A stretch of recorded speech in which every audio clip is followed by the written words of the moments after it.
faly miaravantsika rehetra amin'izao sabata masina izao a misaotra ny Ismail asika amin'ny fampahirezana ny tompoteo ndehanetsika mba tsinana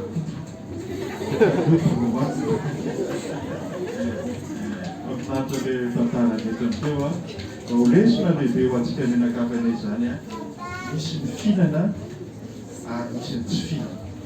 Andriamanitra ny malala le mafinaritra le vakiteny raisiny teo hoe Andriamanitra efa nanomana sakafo ho antsika mba ahafahantsika mihinana zavatra tsara.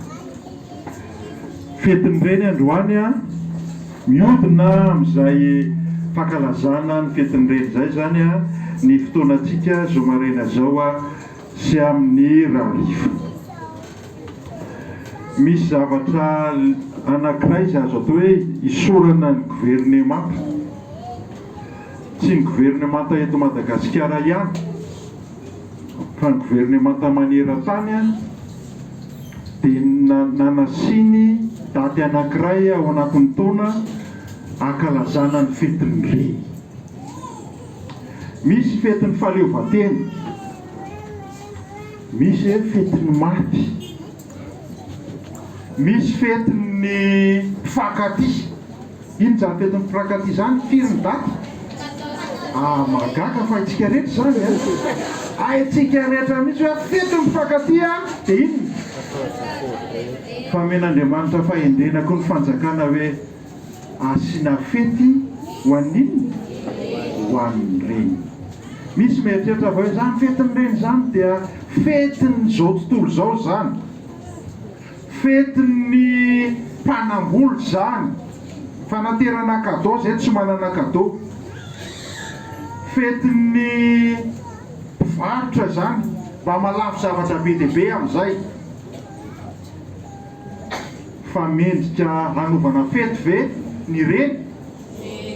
Tena mendrika hanovana fetin'ireny. Mampalahelo nefa dia amin'ny fotoanan'ny fetin'ireny toy izao a dia maro ireny izay mahatsiaro ny zanany, tafasaraka amin'ny zanany, tsapany hoe le zanany tsy mba manome vidiny azy loatra. Dia ny olona manao fety a fa izy manino? Izy ny tomany a malahelo. Tena zava-misy zany na amin'ny samitsika eto eo ohatra raha vao resahana ny fetin'ireny dia mahatsiaro ny zanany azy ny zanany mety any am-ponja. Misy amintsika eto manana zanaka any am-ponja, mety amintsika eto manana zanaka any amin'ny toerana tsy tokony misy azy. Mampalahelo zany kanefany a ndao aloha adintsika izay a fa ndao tsika hakalaza n'izany fetin'ireny izany. Amin'ny maha kristianina antsika dia tsy tokony ndray andro ihany ny fetin'ireny fa tokony ho ino? Dimy amby enimpolo sy telonjato anatin'ny taona dia tokony hankalazana izany fetin'ireny izany satria ny reny a dia tena lehibe eo amin'ny fiainana. Ny reny a dia manana lanjany lehibe eo amin'ny fiainan'ny tsirairay aby eto an-tany. Amin'ny maha kristianina antsika koa dia tokony hitantaratra ho vavolombelona amin'ny manodidina antsika fa antsika kristianina dia mameasy ny reny. Zava-dehibe izany. Tsy ny olona rehetra no afaka manatanteraka fetin'ireny mahafinaritra. Tsy ny reny rehetra no tsara toetra. Fa na izany aza no mety misy amin'ny fetin'ireny dia tokony mitady fomba isika manokana mba hisaorana azy ireo.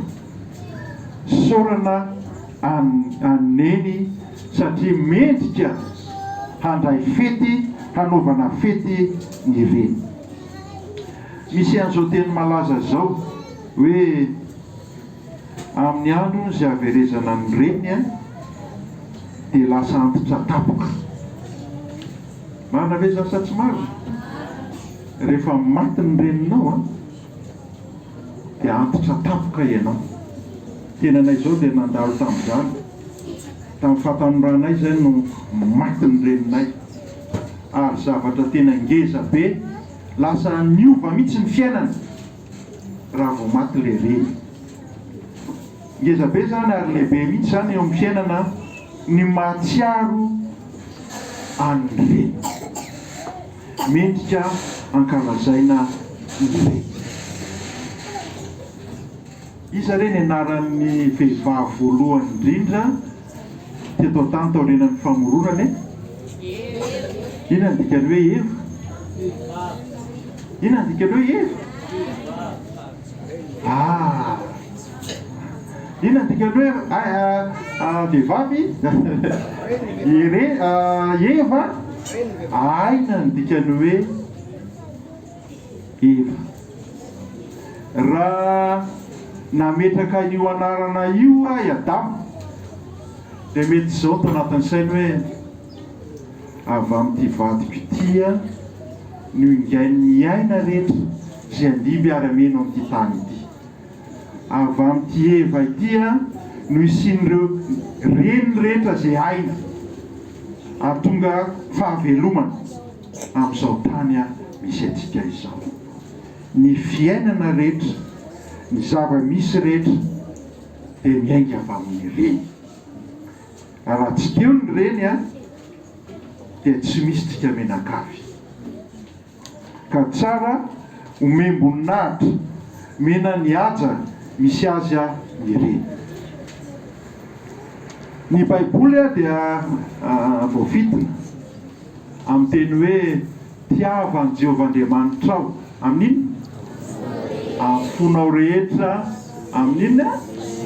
Amin'ny sainao rehetra, amin'ny herinao rehetra. Ary le faharoa dia ahoana? Tiava namanao tahaka ny tenanao. Dia misy didy anankifolo mifanaraka fantinana ny Baiboly iray manontolo. Mizara roa io didy io dia didy efatra momba n'inona? Fitiavana n'Andriamanitra. Fa ny didy efatra didy enina dia momba n'inona? Fitiavana amin'ny samy olona. Ary manomboka amin'io didy tapany faharoa io, inona no anomboan'Andriamanitra n'io didy ho an'ny olona io? Zao no anomboany azy: manaja ny reninao. Zay no anomboan'Andriamanitra an'io teny io: manaja ny reninao. Zava-dehibe amin'Andriamanitra mihitsy zany ny fanajana ny reny eo amin'ny fiainana. Izy no alefany aloha indrindra rehefa no didy izy momba ny fifandraisana izay misy ansahantsika. Naveriny apôstôly Paoly io teny io ao amin'ny Efesianina toko faharoa. Efesianina toko fahaenina andininy faharoa. Efesianina toko fahaenina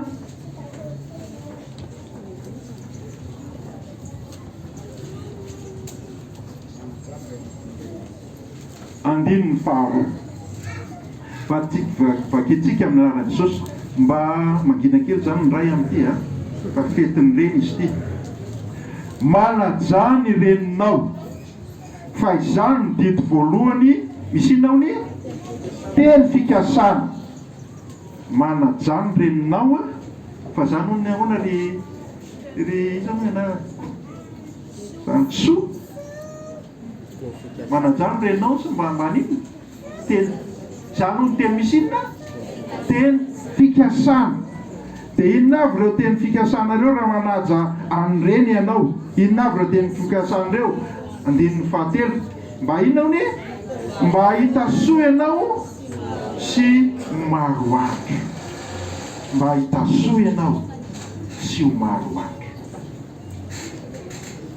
Misy teny fikasana anankiroa zany eo raha manaja any reninao ianao. Le teny fikasana voalohany dia zao hoe mba hita soa.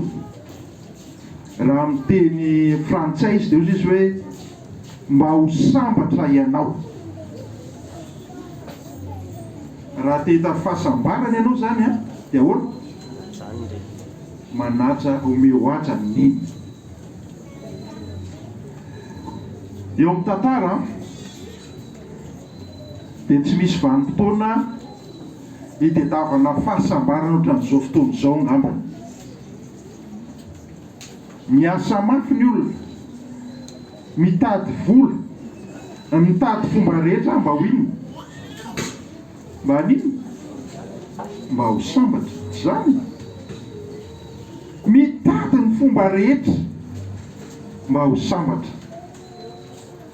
Ary ao anatin'ny tantara tsy misy fomba ahatonga antsika ho sambatra tahaka an'izao vanim-potoana misy antsika izao. Raha te hijery taloha zay rehefa ndeha hijery film dia milahatra zay ny miraikitra na ny miroksy. Raha film amin'ny 7 alina no alefa dia amin'ny 5 atoandro dia efa milahatra. Lasa aloha le miditra amin'ny 9 dia mbola miandry ihany amin'ny 7 ianao vao miditra. Ary amin'ny 12 alina vao mody mamaky vaky an'io mbola tamin'izany io mbola tsy bolovaky fa mbola lalana kely tamin'iny. Amin'ny 12 alina ianao mody aty Ampasika fa avy mijery film iray tamin'ny Analakely. Fa izao ianao pianao fotsiny le télé. Amin'ny hariva raha te hijery film ianao dia film firy no hitanao ao? Maro karazana, fito chaîne fotsiny ianao. Ary mpanaparainy ny andro raha mbola tsy ahita tory ianao dia mbola misy foanao. Raha atao dia izao vanim-potoana izao no tokony asambatra ny olona rehetra. Fa sambatra ve ny olona? Tsy sambatra ny olona. Fa amin'izao vanim-potoana izao no misy bara be indrindra manodidina antsika. Fa maninona ny olona andeha hamono tena ho any amin'ny bara? Satria ve dia tena misy voamitsy ny saina? Fa maninona izy? Mba mitady fahasambarana izy. Zavatra nanay trandra mandeha ny radio dia ireo mpanasa lamba sy mpakafasika ireo raha matoy izay no natao interview tao amin'ny radio. Dia izao no nitenen'ilay madama zany tamin'ny mpanao gazety hoe fa maninona ianao izy ilay mpanao gazety no misotro toaka. Dia izao izy niteniny hoe ny anay ty izy no ody avy zanana ny anay ty izy. Satria izy maninona? Miasa mafy izy mandritra ny tontolony andro. Dia vola kely mba hananan'iny tsy ampy azy hinanan-kanina raha voky azy loatra. Dia inona no ataony?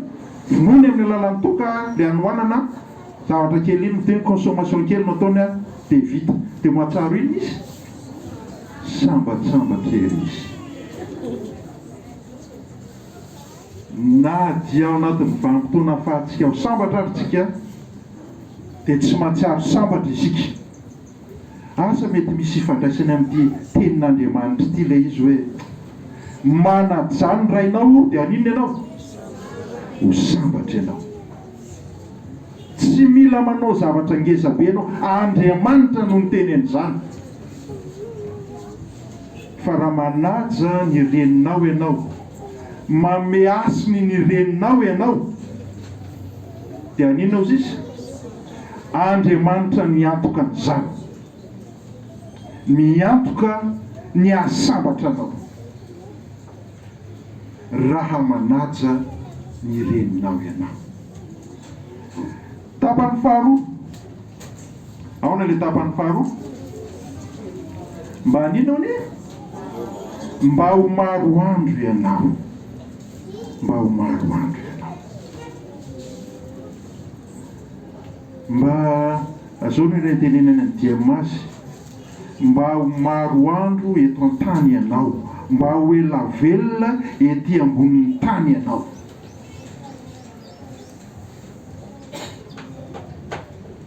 Ny olona dia mandany vola aman-karena mba hitatavana ny fomba rehetra mba haela velona. Mbola tanora kely zay dia ny gouvernemanta tany an-dafy tany dia mandany miliara maro mba hitatavana fanafodin'ny cancer. Vola zany ary isa-taona no avoaka ny volo mba ahafahana mandresy ny cancer. Fa antitra ihany aty fa mbola tsy resy foana ny cancer. Mandany vola karazany mba hitadiavana fomba mba haela velona. Karazan-tsakafo zao ny sakafo mahavelona, zao ny mahela velona, zao ny fomba fiaina teo velona ary lava velona. Fa Andriamanitra dia miteny ao anatin'ny soratra masina fa raha teo ela velona hono ianao dia inona no ataonao? Manajany ny rainao sy ny reninao. Androany moa dia fetin'ny reny a, manajany ny reninao. Fa rehefa manaja ny reninao anao a, dia Andriamanitra ny miantoka ny fahavelomanao lava. Iza moa ny anaran'ilay vehivavy voalohany teto ambonin'ny tany? Eva ny anarany. Inona dika zany hoe Eva zany? Aina. Raha ianao zany manao tsinotsinona n'ilay aina, le reny, tsy menao asina le reny, le aina, toy izy Andriamanitra hoe tsy tena tia aina ianao afoiziko ny ainao. Mety marina ve zany? Raha ianao tsy manaja ny reninao, tsy manome asiny ny reninao ianao, toy izy Andriamanitra hoe tsy tena tia aina ianao, akeleziko ny ainao. Fa renao kosa no mikarakara an'ilay aina, ilay mipoiranao, ataonao izay ahafaly azy amin'ny fiainany, toy izy Andriamanitra hoe tena tia aina ianao. Ka noho izany dia ataoko ahoana? Ataoko mialava ny andro izay iainanao. Zava-dehibe zany ny mahalala an'izany teny izany. Ao amin'ny obolana toko 17, andininy 17. Obolana toko 17, andininy 17. Dia misy an'izao teny izao: izay tsy mety manaja reny, tsy mety manaja reny dia ahoana? Dia ho tsaingotsaingohan'ny goaika, tsaingotsaingohan'ny goaika any andohasahindriky. Ary inona hono? Hoan'ny zanaboromahery. Obolana toko 17, andininy 17.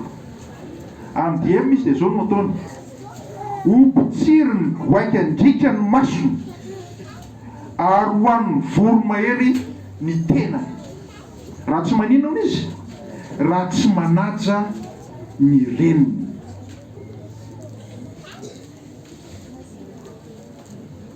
Zava-dehibe ho antsika raim-pianakaviana no miady mafy mba hahatonga ny zanakitsika hanaja ny reniny, hametrahana am-po ny zanakitsika fa manana ny lanjany ny reniny. Tsy noho ny fitiavantsika ny zanakitsika ny vaditsika ihany akory, fa ho fiarovantsika mihitsy tsy hisy loza ny zanakitsika amin'ny tsy fanajany ny reniny. Zava-dehibe ny fahatsapana an'izany, satria raha vao tsy manaja ny reniny ny zanakitsika dia zao no tenenin'ny soratra masina hoe izy goaika hono hihinana ny masony, izy voromahery hipoaka ny fiainany.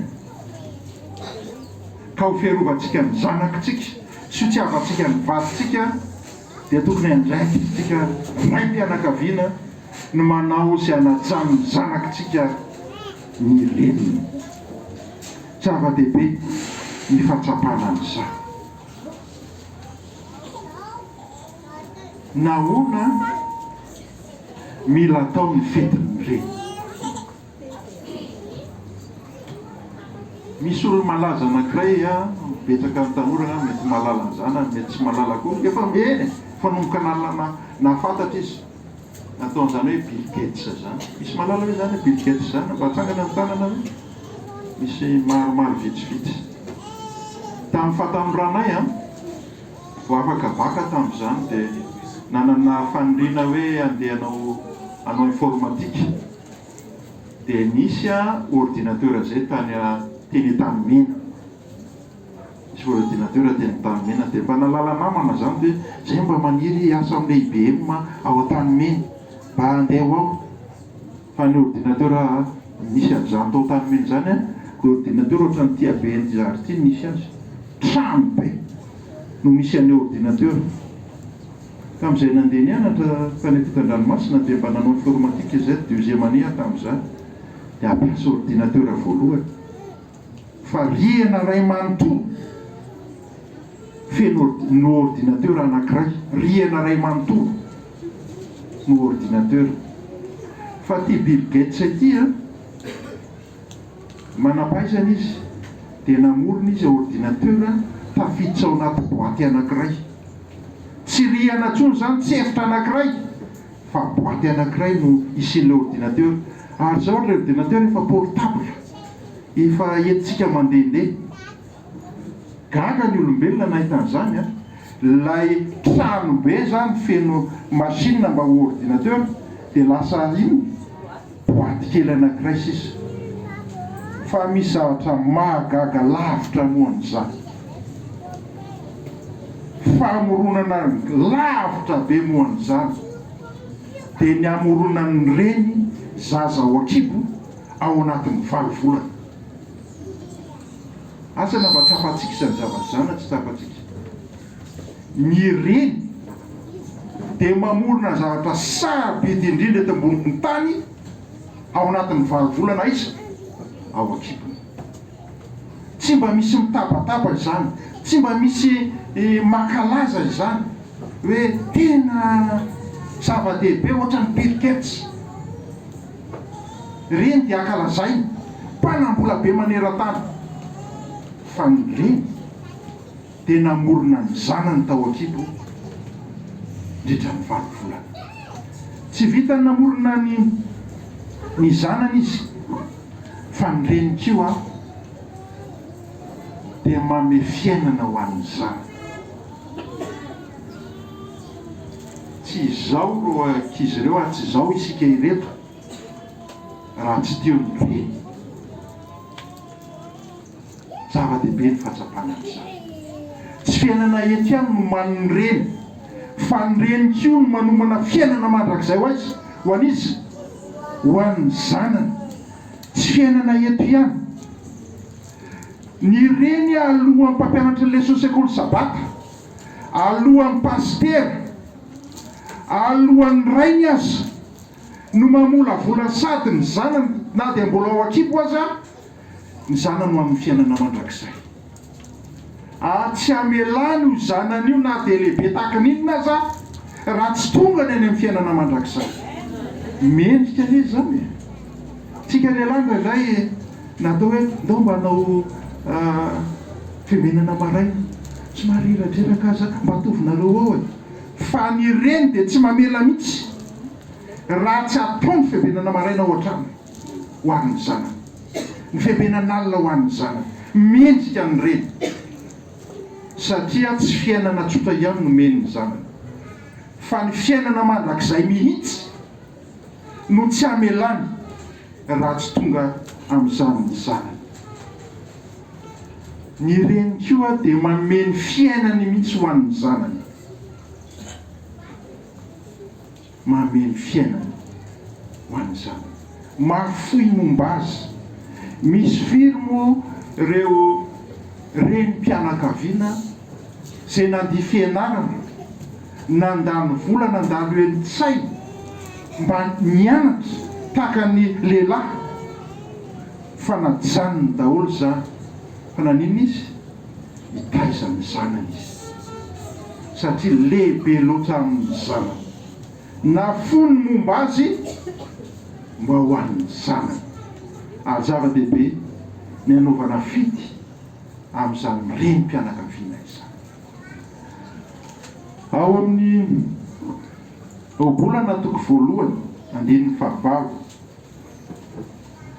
obolana toko fahaenina andininy faharoapolo dia misy an'izao teny izao: anaka aza mafoy ny lalandreninao. Amin'ny dikateny ombonany eto Madagasikara dia izy hoe aiza lavitra ny fampianarandreninao. Aiza lavitra ny fampianarandreninao. Tsy vitany mame aina ny reny fa ny reny tsy no mampianatra. Ny reny mety tsy mahay an'izany cosinus. Iza mahay an'izany? Ino zany hoe cosinus zany? Tsangana ny tanana. Cosinus, sinus, tangente. Iza mety mahay an'izany hoe logarithme, intégral. Tsy mahay an'izany ny reny. Fa ny reny dia mampianatra anao ny fiainana. Mampianatra anao ny fiainana. Raha sendra olana ianao dia ny reny manao izao atao. Ito ny lalana. Ampianary ny reny ianao. Mendrika ve nanaovana fety ny reny? Tena mety anaovana fety ny reny. Satria tsy ho toy izao mihitsy ianao. Na dia ny rainao aza tsy nahatonga anao toy izao raha tsy teo ny reninao. Misy inonao zany?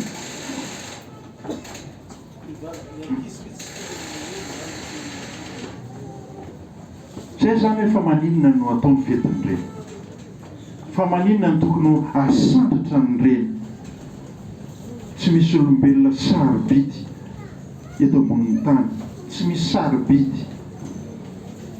Io Andriamanitra ny sarobidy indrindra. Fa manana ny lanja lehibe, manana ny lanja, manana ny vidiny lehibe koa ny reny. Ahoana no atao mba hahatonga ny reny hanao izany fety izany? Ahoana ny fomba hanajana ny reny? Zay zany mamarana antsika izao torohevitra vitsivitsy izao. Ho an'ny ankizy dia mora. Ahoana fomba hanajana ny reny dia za mo tsy mamatadidy anarana haiko fa dia tsy tadidiko izy moa le Sylvia. Ahoana fomba hanajana ny reny anaka? Zay mihitsy. Mora indrindra ho an'ny ankizy. Any ankizy mora indrindra ny fanajana reny. Inona ny fanajana reny hono? Ny makato. Ny makato. Enjana ho an'ny reny rehefa tsy makatotsika ankizy. Hoe za tsy teraka tsony. Mafy ilay mitaiza. Satria maninona? Sarotra vaky makato ilay zanaka. Raha tianao zany no ho sambatra reninao ry anaka, dia maninona ianao? Makatoava ny reninao. Fa hitondra fahasambarana ho azy ny fakatoavana izay tanterahanao.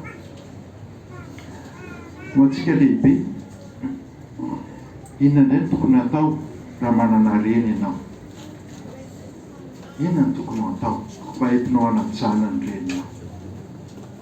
Tamin'ny fahatanorana dia ny telefona, le portable zany ohatran'ny mofo dipaina. Izy amin'efa manatratra an'izany, atsangana ny tanany efa natratra retsika. Ohatran'ity le izy. Ary ny mpanambola ihany no manana telefona. Ohatran'ity mpanambola ihany no manana telefona dia eo izy. Indray izy any am-piangonana aza dia motony. Fa tena hoe za manana an'ilay telefona. Nisy minisitra tamin'izay asa tadiditsika. Minisitra anisany an'izany zanaka Andriamanjato. Iasina Andriamanjato.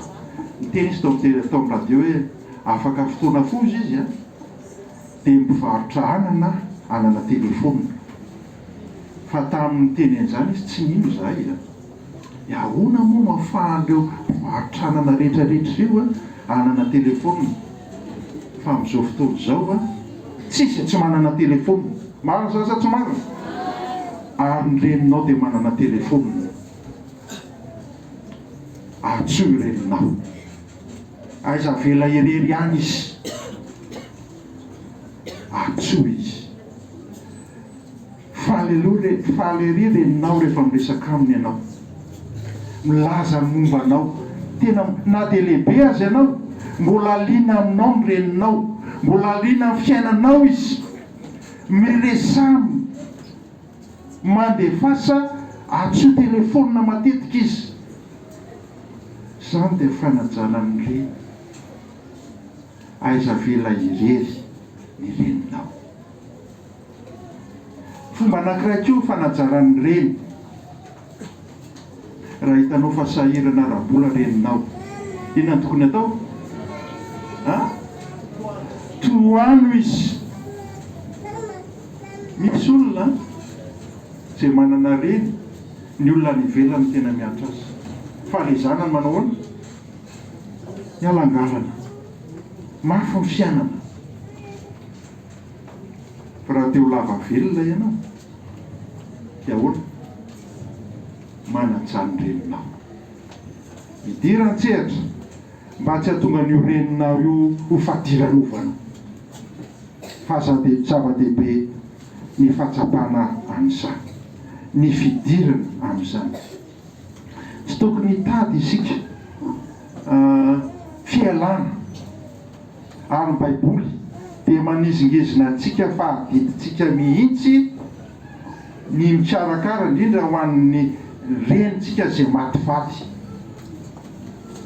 no miditra mitsehatra amin'ny fikarakarana an'izy ireny.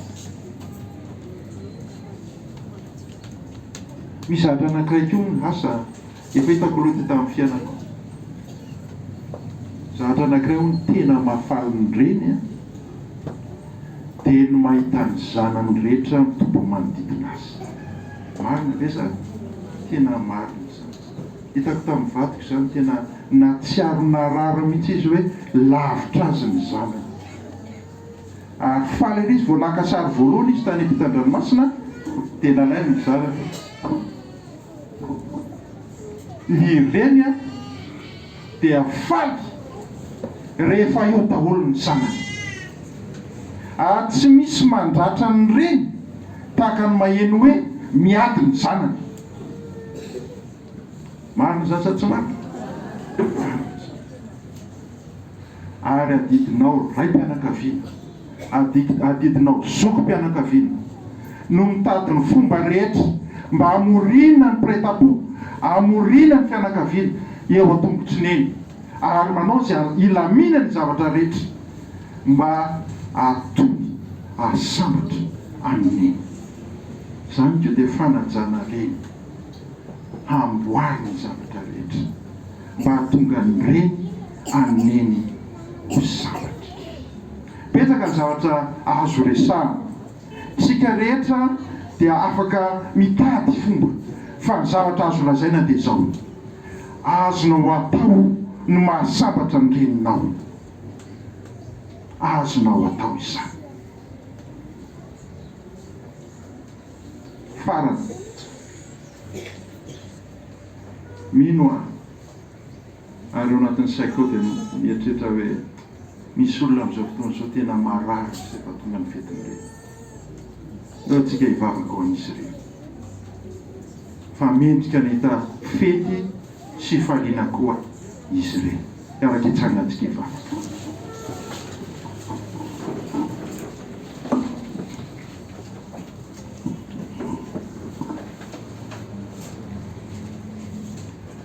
Andriamanitra Reny Masina, amin'izao fotoana izay ampifaly ny reny, satria mino izay fa ianao nametraka an'izao andro izao tamin'ny alalan'ireo gouvernemanta na ireo manam-pahefana mba hisian'izany andro fety izany ho an'ny reny. Dia mahatsiaro manokana izay tompoko, indrindra ireo reny izay tonga eto amin'izao fotoana izao, izay tsy fety ny fiainany fa alahelo. Ngataka tompo mba ho eo ankilany ianao, ary hanome toky azy fandamina ny zavatra rehetra ianao, ka atsiaro izy any andro amin'ny volana mba hiaraka fititakana koa izy, satria mendrika no tanterahana ny fetiny reny. Menaran'i Jesosy Kristy Tompo, amen. Inona ary ny tokony ataontsika izao? Mahafinaritra manome cadeau. mafinaritra no manao fety mividy moko gâteau fa nisan'ny mahafaly an'iny rehefa tonga ny trano ianao rakizy ray aman-dreny dia mamihana an'iny so mba nao an'izany daholo tsika rehefa tonga ny trano maharatsaratsy mamy ndao mba fiantsika io reny malalatsika io mba hamihana an'iny daholo zany tsika rehefa tonga ny trano ary arivotsika dia araka nao fety ho an'iny ho tahiny dokotera eny antsika menakavy amen.